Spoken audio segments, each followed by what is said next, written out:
Assalamualaikum warahmatullahi wabarakatuh. Kembali lagi di channel Tasawuf dan Psikoterapi bersama saya Amrun Nafid.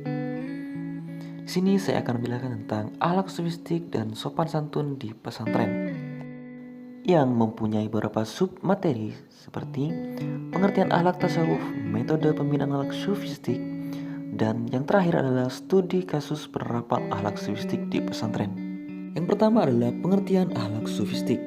Akhlak berasal dari bahasa Arab, jamak dari bentuk mufradatnya hulukun yang berarti budi pengerti, perangai, tingkah laku, dan tabiat. Sedangkan menurut istilah adalah pengetahuan yang menjelaskan tentang baik dan buruk, benar dan salah, mengatur pergaulan manusia dan menentukan tujuan akhir dari usaha dan pekerjaannya. Akhlak pada dasarnya melekat dalam diri seseorang, bersatu dengan perilaku atau perbuatan. Jika perilaku yang melekat itu buruk, maka disebut dengan yang buruk atau akhlak masmunah. Sebaliknya, apabila perilaku tersebut baik, disebut akhlak mahmudah. Akhlak tidak terlepas dari akidah dan syariat. Oleh karena itu, akhlak merupakan pola tingkah laku yang menggabungkan aspek keyakinan dan ketaatan, sehingga menggambarkan dalam perilaku yang baik. Akhlak merupakan perilaku yang tampak atau terlihat dengan jelas, baik dalam kata-kata maupun perbuatan yang memotivasi oleh dorongan karena Allah Subhanahu wa Ta'ala. Sufistik atau tasawuf merupakan suatu sistem latihan dengan kesungguhan untuk membersihkan, mempertinggi, dan memperdalam kerohanian dalam rangka mendekatkan diri kepada Allah Subhanahu wa Ta'ala. Sehingga dengan itu, maka dengan segala konsentrasi, seseorang hanya tertuju kepadanya, Allah Subhanahu wa Ta'ala. Usaha dengan kesungguhan diaplikasikan melalui akhlak kepada Allah Subhanahu wa Ta'ala dan makhluknya. Tasawuf merupakan bentuk penghayatan seseorang terhadap agamanya dan berpotensi besar menawarkan pembebasan spiritual sehingga mengajak manusia untuk mengenal dirinya sendiri dan akhirnya mengenal Tuhannya.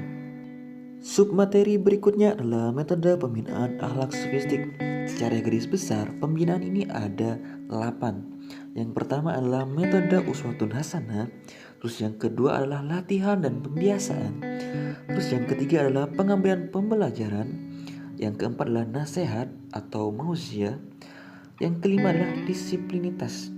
Terus yang keenam adalah metode hafalan. Terus yang ketujuh adalah pembinaan dan pengawasan. Terus yang kedelapan adalah pemberian hadiah.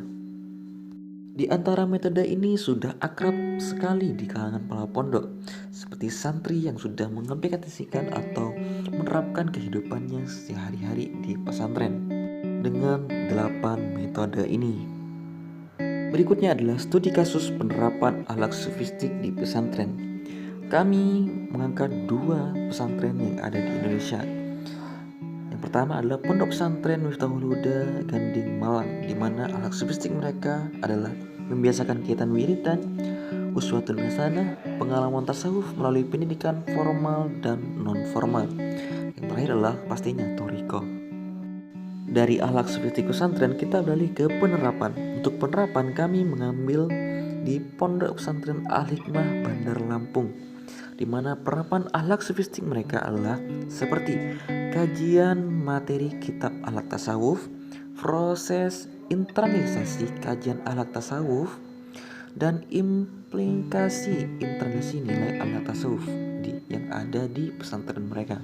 Dengan berakhirnya sub materi terakhir tentang akhlak sofistik dan sopan santun di pesantren, saya berterima kasih kepada penonton yang sudah sudi hadir menonton sampai akhir.